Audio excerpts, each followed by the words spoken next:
Dah halang-harang agak dengan judi 1400 tahun dah. Ya ayyuhalladzina amanu innamal khamru wal maisiru wal ansabu wal azlam rijsun min amali syaitan fajtanibuhu la'allakum tuflihun.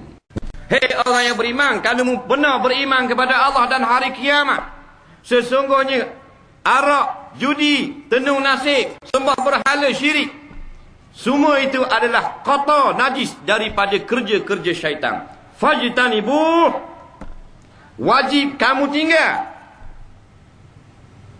Fajtanibuh, kalau orang ngaji ilmu nahu, buang hazah nun, bubuh he belakang. Maknanya fa'il amal, al-amru minallah bima'na al-wajib. Fa'il amal daripada Allah dengan makna satu benda yang wajib. Mana wajib kamu tinggal arak dan judi ini, la'allakum tuflihun.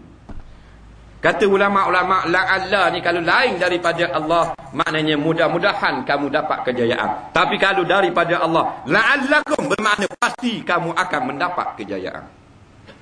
Dah bila larangan ni? Masih Nabi hidup lagi. Dan Nabi wafat 1400 tahun lebih dah. Masih lagi dipertahankan arak dan judi. Semua kita bertanggungjawab di hadapan Allah Subhanahu wa ta'ala. Kita terpaksa kena beritahu dalam kuliah-kuliah. Ni bukan politik. Ni halal-haram ke dah disebut.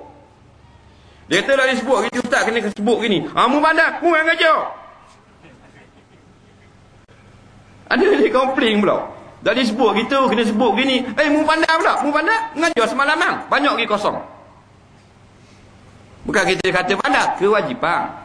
Man alima syai'a fakatamahu uljima yaumal qiyamati bilijamin min nar. Barang siapa yang tahu satu perkara, tak mau khabar kepada rakyat, tak mau khabar kepada orang ramai, akan diberi pakai besi pada mulutnya daripada besi yang dibuat daripada api neraka. Na'udzubillah. Tok guru boleh pakai, ustaz boleh pakai, qadi boleh pakai, mufti boleh pakai. Kalau mendiamkan benda yang sepatutnya diberitahu kepada masyarakat ramai. Kalau tak beritahu, habis jadi punuh habis orang. Sebab tu kena khabar sekarang ni hak Quran je. Nah, kita tak duduk mendalami hak tinggi-tinggi sangat dah. Duduk mengaji kitab hikam, kitab apa, untuk orang khawasul khawas.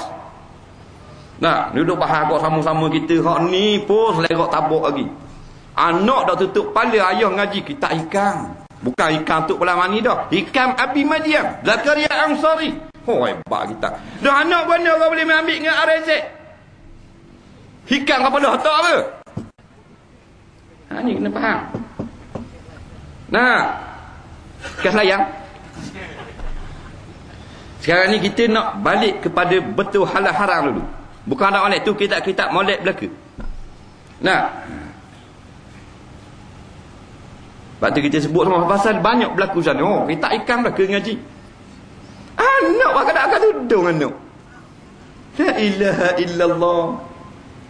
Nah, nak ngaji kitab so-so pekoh hebat-hebat dengar orang. Oh, hebat kitab ni. Horok masail kelek ayah ni. Bola raga mutu. Ha, bini kembar kata beli kuih. Kau tu sembah bini lah raga mutu. Masalah, tak faham. Haram ni dulu kena jaga. Halal haram ni dulu. Nak comel pun. Tu benda-benda nak pergi comel belaka tu. Nah. Hak penting tutup aurat dulu. Bukan kita marah comel. Lebih pada kitab tu lagi kita suruh mengaji. Molek. Tapi mu cuai hak bawah. Mu penting hak bagian comel saja. Ha, dengan celok comel, celok mata. Serebang pula, bunga-bunga. Ekor pula berambu-rambu serta sunnah Nabi. Kayu sugi orang comel sungguh. Sakut di telinga kayu sugi. Tapi tak akan luar tu bik kedai. Kotek-kotek. Kemau lagi habis tuang kedai tengok. Tak ambuh gitu. Hak penting pakai luar tu. Ha ni halal haram kena jaga dalam kehidupan.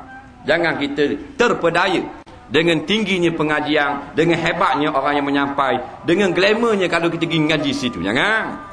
Kita nak keluar daripada gelapnya kejahilan kepada terangnya ilmu. Daripada jahil kepada tahu. Daripada kufur kepada beriman. Daripada kemurkaan Allah kepada keredaan Allah. Daripada tak reti ibadat jadi reti ibadat. Itu tujuan ngaji. Bukan cari glamour.